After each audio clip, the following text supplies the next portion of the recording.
Good afternoon, guys. Welcome to Week 10's reading. Week 10's discussion was primarily focusing on diversity and subgroup differences within a diversified environment, which was fascinating to read. They explained different strategies and different implications and different methodological as well as empirical methods used to identify those subgroup differences.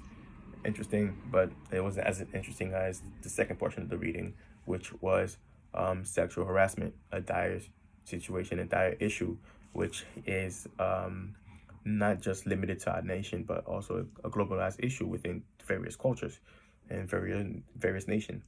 So, the second reading was actually probably the best and most detailed reading I ever seen. It was a meta-analysis research, which had a sample of 70,000 correspondents, and that data itself is that is an enormous sample actually, and it proved that it was reliable and also very it validated the research itself.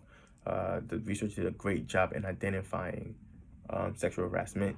It was identified as a unwelcomed, or it was defined as an unwelcome sexual advance, requests for sexual favors, or other verbal or physical conducts of sexual nature. This could be implicit or explicit. Yes, one of the key components of sexual harassment is not necessarily the explicit, but the implicit, approach, because a lot of individuals would just think that they're giving a compliment, but then they do know they have a sexual intent toward that compliment. The article did a great job in identifying various aspects of it. They did determine which which is the negative impact and consequences that it may have on the company, socioeconomic, performance, and as well as environmental safety for the co-workers. I do feel like a biggest component of sexual harassment is not necessarily just the explicit or implicit aspects of it, but the consequences that have on the individual, the victim themselves. They did identify that sexual harassment is primarily that act of sexual harassment is committed by primarily coworkers and supervisors and people of managerial position.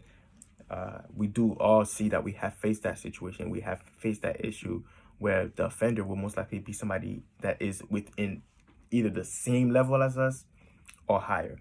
I have rarely seen any cases where they mention about lower management or lower employees actually committing sexual harassment. But in real life, I have seen that situation occur. But going back to the reading, which was more interesting to me because they explained about not only the psychological impact, but also the health impact and the environmental impact and performance when it comes to the victim. Yes, the victim will face negative impact, and you might not see it directly or as explicitly as the sexual harassment goes itself, but I do feel like it's more of an internalized issue that most people do not like to discuss. The article did mention that how that person will face psychological issues where they might not feel comfortable, they might suffer from PTSD. That individual, that PTSD might not even just come from that harassment itself. It might be a pre-existing condition in which that patient so I keep saying patient as I say pre-existing, that individual may have experienced before they even got to the workspace. Furthermore, it's not just limited to just that psychological aspect, which is the PSD health aspect. The individual might skip lunch. They might skip social grounds because of the fact that they don't want to be harassed, or they might just isolate themselves socially, which could not only affect their work, which is coming back to performance, but also affect their ability to excel at their job. Some people do not like to be disrupted, and some people do not like to be put in that situation. And this is a big issue that most people do not like to discuss. This article did a great job of targeting each properties of sexual harassment, and I felt like this was actually a great reading as far as details go, because I stayed up all night reading this, not because I wanted to get the reading done, but this was a read that you cannot stop, and he goes fluently, and he grows, and he addressed different variables and why they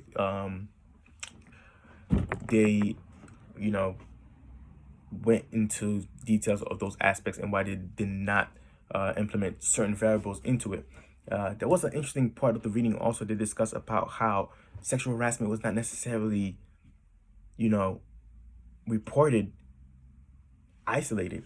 That's something that's very strange, because you would think that somebody would just explain, okay, look, I've been sexually harassed, but most of the time, a victim will actually attach it with other issues that they might be having at work. Hey, I'm not getting that many hours, or hey, I've been treating unfairly at work, and that individual is treating me unfairly, and he is constantly sexually harassing me, or he constantly asking me out on a date, and when I say no, that individual automatically removes all my hours, or they do, they have other misconducts. Me personally, I have experienced sexual harassment, and as a male, I did not report it because I wasn't working with individuals older than me and the older ladies. And, they constantly say, hey, look, you're cute, or, nice booty for it, or, they do stuff like grab my butt or stuff like that. And I didn't feel like it was my space due to my cultural background that I could complain about that, because what I would do, go to manager and say, hey, look, the ladies over there are saying that my butt is cute, grabbing it, and, they're saying I'm a very handsome fella, and I don't feel comfortable with that. Although it may sound strange to you guys that a male will say that, the reality of it is they wouldn't say that, because it just doesn't seem like a manly aspect. And me coming from the culture I come from the Caribbeans, we don't complain about that. We suck it up, call it a day. It's just what it is, and some people say, hey, shower in the glory. But one of the things that people don't understand is compliments. Although that intent might be well for you, it's still hypersexualized culture, and it's just hypersexualized intent, which not everybody's okay with. Not everybody's okay with actually, being addressed that way in that social space, because there are social space and there are certain persona as well as certain mannerism in different social space that should be implemented. And where we see a lot of times that workspaces are not promoting that, and so we face a lot of issues as well as a lot of disruption in that social ground, especially in work, because simply the fact that we're being addressed in a way that's not supposed to be implemented, that's not supposed to be done. Yeah, so I have faced that, and that's been a big issue for me. But lately, I have not, because my workspace is completely different. That was my previous job, and I moved into a job where it's more formal. So that was good for me. But that was an issue I was facing, and I once addressed it, and the chef told me, hey, look, they just think that you're a handsome young man. They old, and it's like, okay. I already saw the way it was going. I'm like, yeah, I know. I'm just not really cool with it. And I try to play it off because, I have other ladies that might be looking at me, and they have all these old ladies checking me out. It's not going to be a good look. But reality of it was, I was not comfortable with that at all. But I could already tell from the beginning of the discussion that that's not something that, he would want to really report. And I've seen young ladies actually face the same thing too. But as long as they're moving up, they did not care. Or they did not care, but they just went along with it, and that is just the way it is at one point. But I like the fact that we actually have articles that's addressing it, and also finding ways to restrict it.